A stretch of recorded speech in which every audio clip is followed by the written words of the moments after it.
We begin today's show in Nigeria, where fear has paralyzed a farming village in northwestern Sokoto State after a series of U.S. military strikes on Christmas Day, which President Trump claimed targeted 2 ISIS camps in the region. But residents of Jabo, a predominantly Muslim community, say there's no recorded history of anti-Christian terrorism in the town. Bashar Issa Jabo, a lawmaker representing Tambuwal in the Sokoto State Parliament, described Jabo as, quote, a peaceful community, saying in an interview with CNN that the town has, quote, no history of ISIS, Lakurawa, or any other terrorist groups operating in the area, unquote. The strikes, carried out by the U.S. in collaboration with Nigeria's government, come as Trump has repeatedly falsely claimed a Christian genocide is taking place in Nigeria. In a post on Truth Social last month, Trump wrote in part, quote, the USA will immediately stop all aid and assistance. Nigeria may very well go into that now disgraced country, guns a-blazing, Trump wrote. Organizations monitoring violence in the region say there's no evidence to suggest Christians are killed more than Muslims and other religious groups in Nigeria. President Trump touted the Christmas Day strikes in a call into WABC. He said, hit them on Christmas Day. It'll be a Christmas present. We hit ISIS, who are terrible. They're butchers. Nigeria's information minister said, quote, portraying Nigeria's security challenges as a targeted campaign against a single religious group is a gross misrepresentation of reality, unquote.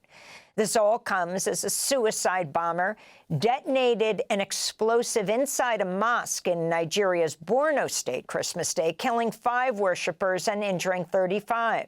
Jennifer Kavanaugh, a director of military analysis at Defense Priorities, said, quote, the U.S. action taken in Nigeria while Americans celebrated the Christmas holiday is an unnecessary and unjustified use of U.S. military force that violates Mr. Trump's promises to his supporters to put American interests first and avoid risky and wasteful military campaigns abroad.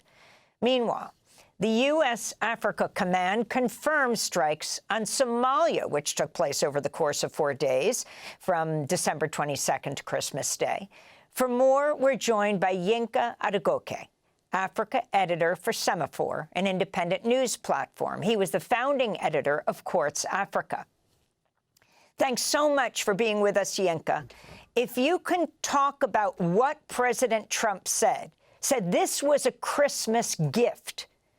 Explain what's going on in Nigeria, with so many saying, including the foreign minister of Nigeria, that there is not a campaign, a genocide against Christians, that as many or more Muslims are dying as Christians. Right. Yeah, no, you're very right. This has been, Nigeria has a very serious problem of insecurity. That affects a wide range of Nigerians, especially those who live in the more remote parts of the country, which tend to be in the north. And the north of Nigeria is predominantly Muslim. And therefore, when these insecurity problems happen for a variety of reasons, and we can get into some of those, they tend to impact Muslims more so than Christians.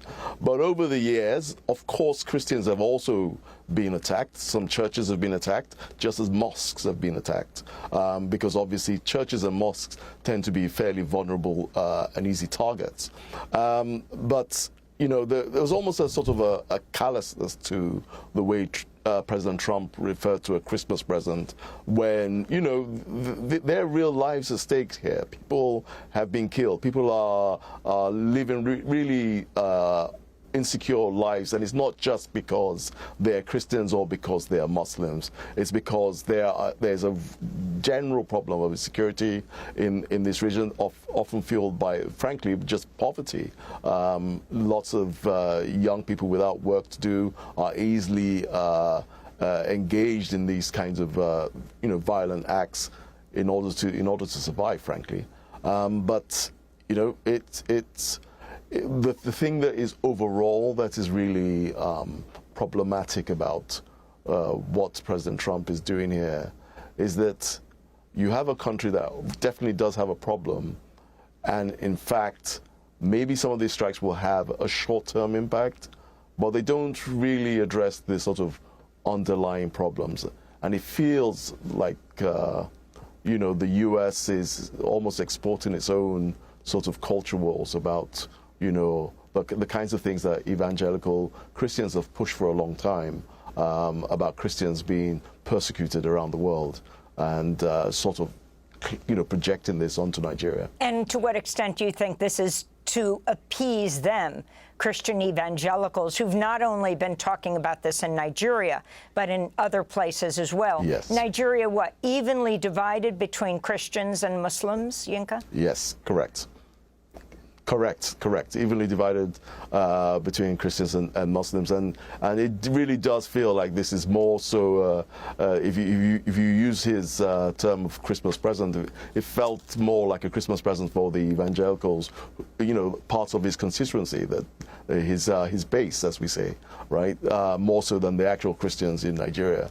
Not you know, not something that. The people over there, listen, there are real concerns about insecurity there. So I really want us to be careful not to make it seem like, you know, Christians have not been attacked. It is of concern, but it's not like they have been targeted simply because they are Christians, which is you know, a nuance that is important to understand. Can I ask you, though, most people would say, how could this possibly be related? What impact did USAID cuts have on different parts of Nigeria?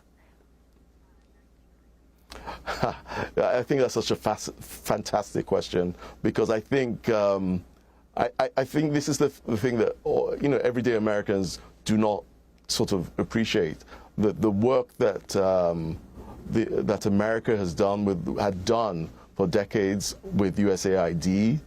Had kind of kept a lot of these things under, you know, had prevented them from spinning out of control, you know, because really at the core of many of the problems you see around in places like northern Nigeria, but not just northern Nigeria, many other African countries, unfortunately as well, it's a real problem of development and a real lack of support for their development in certain regions of certain countries. And northern Nigeria is a classic example where, you know, if you're in somewhere like Lagos or Abuja or somewhere like that, you would, even as a visitor, you would not expect USAID to have much of a role there. But in these parts, these remote areas where there's climate change, where there's competition for resources, as you know, people look for farmland, which leads to some of these conflicts that end up targeting farmers who happen to be Christians. You know, there are real issues here, which agencies like USAID and many other sorts of NGOs and charities and organizations from, you know, both the local domestic ones and international ones have played a really effective role in helping, you know, everything from humanitarian efforts to health and other sorts of development aid has been really important. And I think there's just a feeling these days that has been spread that, you know, the only way to work with these developing countries is to see what we can get out of them, right? Rather than understand that actually, you know, these development agencies have a really important role beyond just a sort of you know, an investment and profit kind of approach. So here you have President Trump saying there's a Christian genocide in Nigeria. But the Trump administration has denied entry for Nigerian refugees, as well as virtually every other refugee group, with the exception of white South Africans. A total of 19 countries are now banned from all immigrant visas and all tourist, student exchange visitor visas, including Nigeria, from the American Immigration Council. So they are allowing in white South Africans, they say, because white Christian South Africans are targeted, but not allowing in, even though they bomb Nigeria, black Nigerian Christians.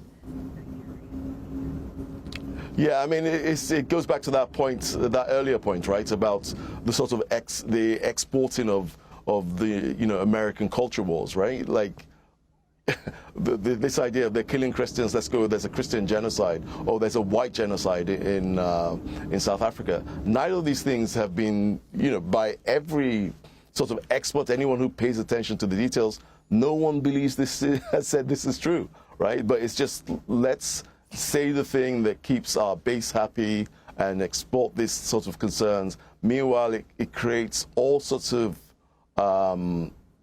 terrible outcomes in the long term, right? The relationship between the United States and South Africa, the United States, in the end came around to being one of the great supporters of the early days of democracy in South Africa. And now it sees itself at loggerheads with the ANC. Then you look at Nigeria, the largest African population, and they're just a country which is exported all kinds of, important people and great talent to America as well. And suddenly you're saying no students, no student visas, no tourist visas, a real kind of change. And it's not really clear that this is how this benefits America in the short or even the long term, other than to keep a certain sort of ideology sort of satisfied, if you like. Yinka Adegoke, I want to thank you for being with us, and also want to note, the U.S. is attacking these Venezuelan boats. Venezuela has the largest oil reserves. And then you have Nigeria, the largest oil producer in Africa. We'll talk more about those connections in the days to come.